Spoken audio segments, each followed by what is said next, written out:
falar da forma em que a gente destrói essa natureza que nos rodeia, cada vez mais botando asfalto sem querer pisar no chão. O nome da música é Concréticas e faz uma alusão ao novo CD que está aí por vir, né, de minha autoria. E quero agradecer a plateia, que está aqui na frente ouvindo, e essa banda maravilhosa que daqui a pouco eu apresento para vocês. Concréticas.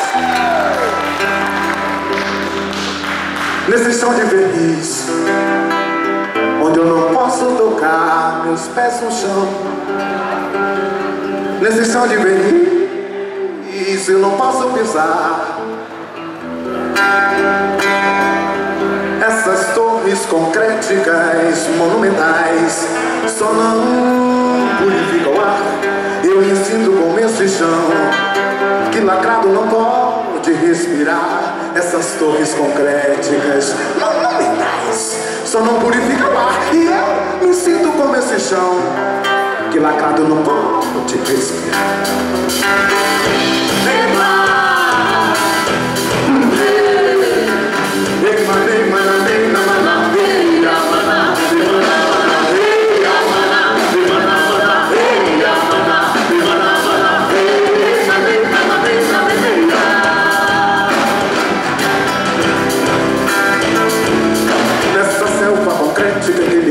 Mas parece de longe um balideiro com palitos patéticos subindo e subindo e explodindo o mundo inteiro. Essa selva concrética em vermelho, mas parece de longe um balideiro com palitos patéticos subindo e subindo e subindo e explodindo. Se pra evoluir tem que desmatar, se pra expandir tem que destruir. Eu não quero ir colonizar a cultura, não quero ir. Se pra evoluir tem que desmatar, se pra explodir tem que destruir. Eu não quero ir colonizar e a cultura, eu não quero ir.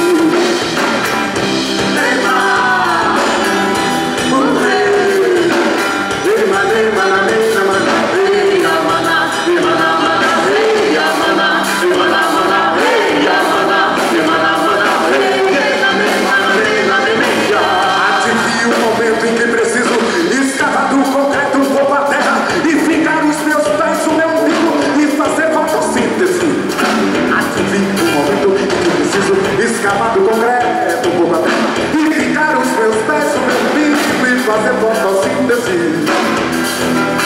Pra evoluir, tem que desmatar, tem que destruir. Não quero ir, não quero ir, não quero ir. Se pra evoluir, tem que desmatar, se pra expandir, tem que destruir. Eu não quero ir, e valorizar, e abandonar, eu não quero ir.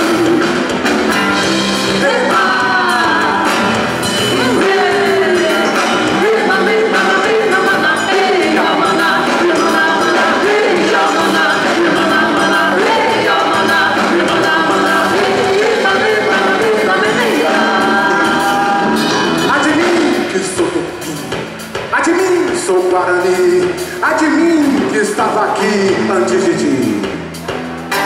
A de mim que sou Tupi, a de mim sou Guarani, a de mim que estava aqui antes de ti. Adivinha o momento em que preciso escavar do concreto um pouco a terra e fincar os meus pés no meu umbigo e fazer fotossíntese.